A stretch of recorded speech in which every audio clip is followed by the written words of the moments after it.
28 de abril é o Dia Mundial em memória das vítimas de acidentes e doenças do trabalho. A data é um alerta para a importância da prevenção de acidentes como uma forma de resguardar a vida e a saúde de trabalhadores. Mas, infelizmente, o número de pessoas vítimas de acidentes no trabalho ainda é bastante alto. Na reportagem especial de hoje, vamos saber como está o nosso país quando o assunto é saúde e segurança no trabalho e como a prevenção é imprescindível para mudar essa realidade. Veja só. A Previdência Social gastou mais de 26 bilhões de reais com o pagamento de auxílios-doença, aposentadorias por invalidez, auxílios-acidente e pensões por morte de trabalhadores entre 2012 e 2017. Nesses 5 anos, 15 mil trabalhadores morreram por acidente de trabalho.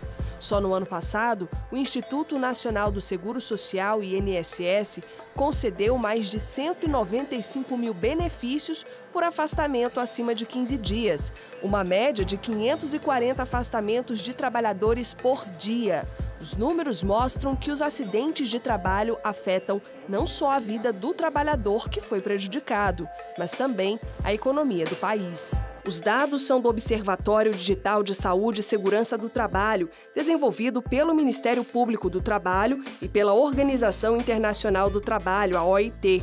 As atividades com mais ocorrências de acidentes foram identificadas nos setores de atendimento hospitalar, com 10% dos registros, depois comércio varejista e administração pública, com 2,6%. Em 2017, as principais causas de afastamento por acidentes e adoecimentos no trabalho foram relacionadas à fratura de punho e de mão, mais de 22 mil casos foram notificados. Em segundo lugar está a fratura da perna, incluindo o tornozelo, com quase 17 mil registros, e fratura no pé, com mais de 12 mil casos. De acordo com dados de 2017 do INSS, as fraturas estão entre os problemas que causam afastamento superior a 15 dias. Marcelo entrou para as estatísticas como vítima de acidente de trabalho. Ele teve fratura exposta no cotovelo, perdeu 25% dos movimentos do braço esquerdo e ficou 8 meses afastado. O cinegrafista sofreu uma queda após arrumar a iluminação do estúdio de filmagem. Fui subir numa escada para fazer uma iluminação e acabou que a escada abriu, balançou, não sei como é que foi direito, só que eu caí no chão, numa altura mais ou menos de uns 5 metros, né? Então, com peso, você bateu e foi fratura exposta na hora. Por causa das sequelas que teve devido à queda, o cinegrafista entrou na justiça para receber o auxílio acidente. Para ele, o incidente poderia ter sido evitado se a empresa tivesse tomado alguns cuidados, como fornecido o EPI, equipamento de proteção individual. A empresa não tinha nada, a empresa não me dava nada para usar, não tinha equipamento nenhum para fazer isso, não tinha EPI nenhum. O engenheiro de segurança do trabalho, Paulo Celso, explica que apenas o uso do EPI não impede acidentes. O equipamento de proteção individual, ele não evita o acidente. Ele pode reduzir um dano, né, uma consequência de um acidente que aconteceu. E a responsabilidade do trabalhador, ela pode ser colocada no meio de um contexto, mas ele não pode ser considerado o único responsável. Você não pode culpabilizar a vítima do acidente. Isso é muito injusto. Você tem que saber que tem uma condição da empresa que levou aquele trabalhador até uma situação de risco e essa situação de risco gerou o acidente. Geralmente são vários fatores, várias causas que levam o trabalhador a chegar nessa condição. Ele pode ter contribuído em parte, sim, mas nunca vai ser a responsabilidade única do trabalhador e da vítima. O Brasil é o 4º país no ranking mundial de mortes por acidentes no trabalho. Segundo o estudo realizado pelo Ministério Público do Trabalho, desde o início de 2017 até março deste ano, a cada 4 horas e meia, um trabalhador brasileiro morreu vítima de acidente de trabalho. O descumprimento de normas básicas de proteção e a falta de informação dos profissionais são as principais causas de morte por acidente de trabalho.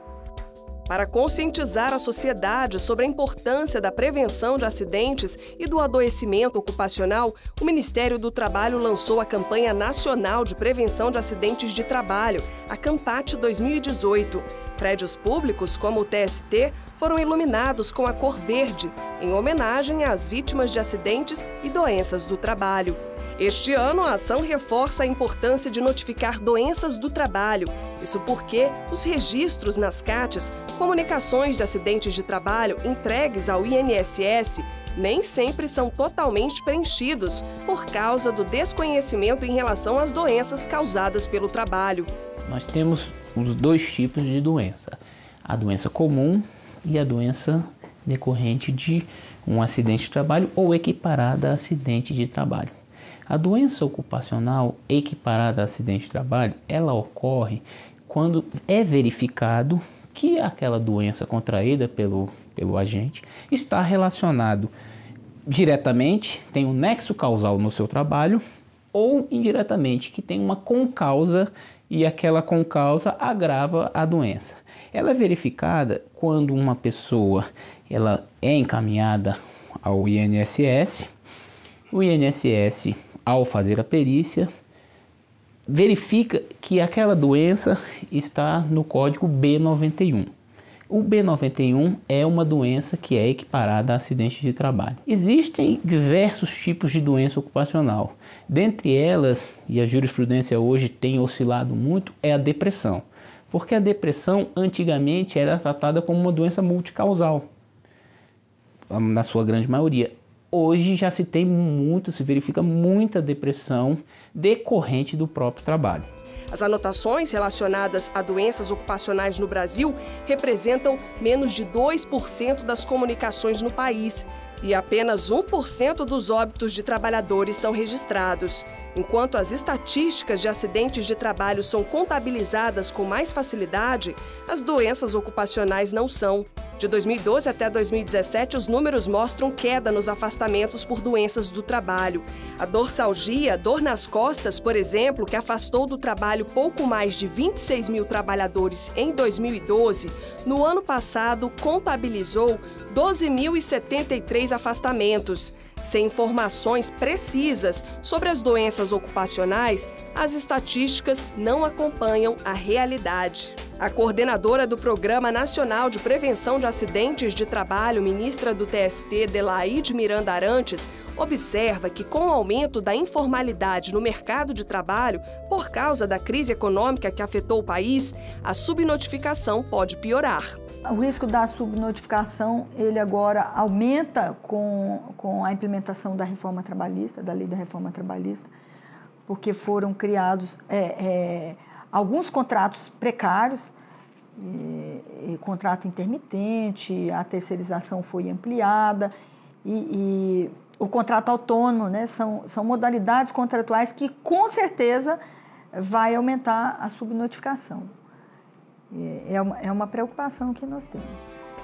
Em relação às empresas que contratam trabalhadores, a ministra reforça que uma das funções da Justiça do Trabalho é conscientizar os empregadores sobre a importância de atuar preventivamente na segurança do trabalho. Uma grande contribuição da Justiça do Trabalho para a prevenção é quando a Justiça do Trabalho julga os pedidos de reparações, de indenizações, de danos morais, de danos materiais, as ações de indenizações decorrentes de acidente do trabalho ou de doença do trabalho. Porque essas ações, elas têm dois objetivos principais. Um é o reparo da vítima e o outro é o efeito pedagógico. Porque na medida em que a empresa se vê na obrigação de reparar aquele dano que foi causado, ou por negligência, ou por falta de utilização dos equipamentos de proteção, ou por não ter implementado medidas preventivas,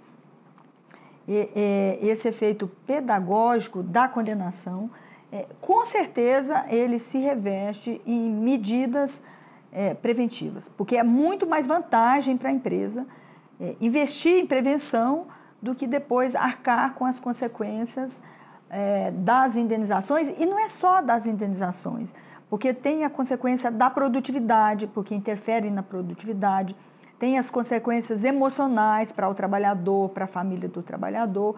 Os prejuízos para a empresa, eles são enormes, e aí eu retorno na questão da importância da prevenção de acidentes do trabalho e de doenças que decorrem do trabalho.